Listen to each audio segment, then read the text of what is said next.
환자분들이 이제 병원에 오시면 검사를 할 때가 있지 않습니까? 검사 이전에 저는 진찰을 굉장히 중요시합니다. 그러니까 진찰이라 하면 의사와 환자분이 이제 질의응답하는 거죠. 어디가 불편하셨어요? 언제부터 불편하셨습니까? 뭐 할 때 아프시죠? 어떤 동작할 때 가장 많이 아프십니까? 나 이럴 때는 정말 힘들다. 또 그리고 뭐 밤낮 중에서 언제 주로 불편하십니까? 다친 적이 있습니까? 이런 여러 가지 이제 대화형 진찰이죠. 그걸 문진이라고 합니다. 그 다음에 이제 시진이라고 하죠. 눈으로 보는 겁니다. 실제로 어깨가 아프신 분들은 어깨 높이의 차이가 있는지 없는지, 어깨 근육이 마른 데가 있는지 없는지, 어깨 움직일 때 이게 대칭적으로 움직이는지, 또 불균형은 없는지, 이런 것들을 이제, 또는 상처가 난 데는 없는지, 뭐 그런 것들을 이제 유심히 보게 되죠. 그걸 시진이라고 하죠. 그 다음에 그게 대화와 그리고 눈으로 본 다음에 그다음에 촉진을 하는 겁니다. 만져보는 것이죠. 뭐 힘줄이나 인대나 이런 것들, 겉에서 근육이나 이런 것들을 만져보면서 정상과 비교해서 어떤 차이가 있는지, 어떤 게 문제인지, 눌러서 아파하는 데는 없는지 이런 것들을 또 확인하게 되고요. 그게 끝난 다음에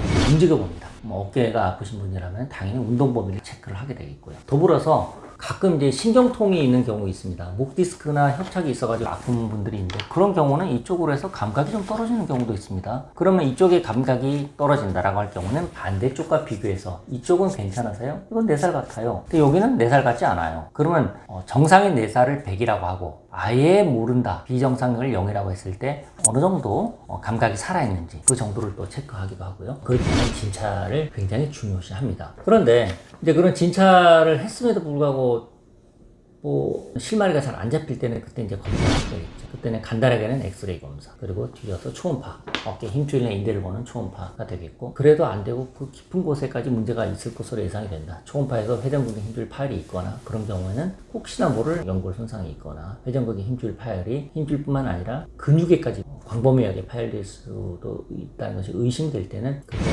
MRI 촬영을 하죠. 일반적으로 그렇게 합니다.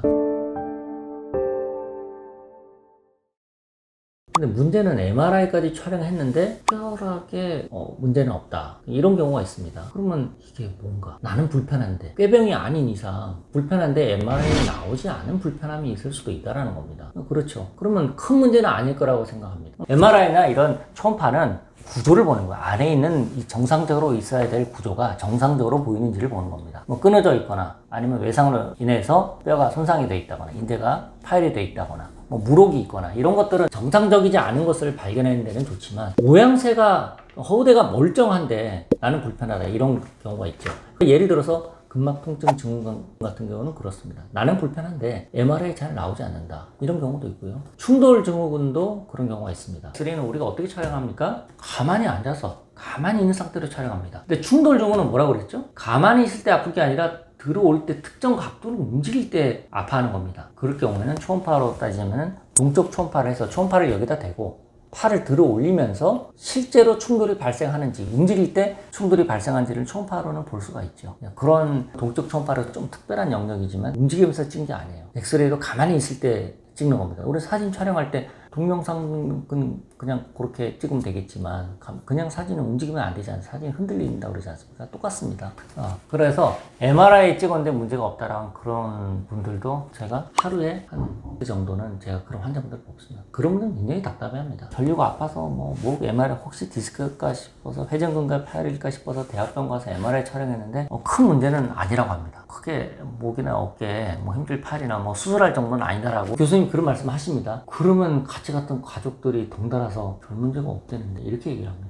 환자분 무지하게 답답합니다. 나는 불편한데. 큰 문제가 아니라는 건 그건 맞아요. 수술할 정도가 아니라는 그 교수님 말씀도 맞습니다. 허나 문제가 없다라는 뜻은 아니에요, 그게. 그런 경우에는 나는 힘든데 남들은 아무도 알아주질 않는 겁니다. 대학병까지 가서 MRI 검사까지 했는데 별 문제가 아니네. 그때부터는 주변 사람들도 이 사람은 뭐 별 문제 아니구나. 근데 본인은 힘들어요. 그래서 제가 그때는 제가 기본으로 돌아와서 진찰을 다시 합니다. 근막이 혹시 짧아지거나 뭉친 데가 있는지 없는지 이런 걸 세세하게 살펴봅니다. 특히 목이나 어깨 쪽이 아프다 그러면 제가 하나씩 다 눌러서 찾아요. 그거를 찾습니다.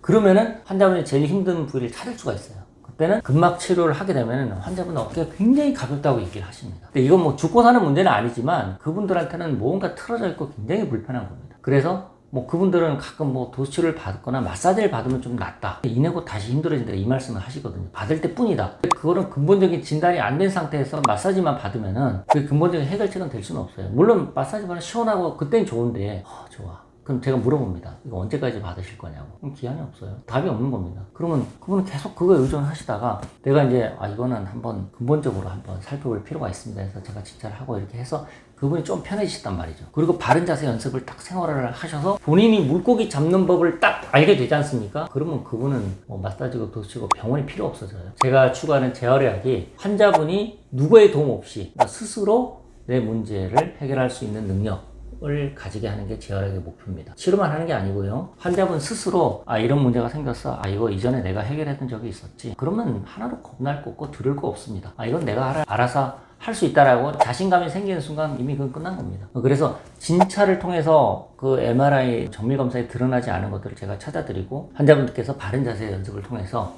건강하게 거듭나신다면은 저는 더 이상 바랄 것이 없겠습니다. 그래서 여기서는 의사의 진찰이 매우 중요하다, 이걸 강조드리고 싶습니다.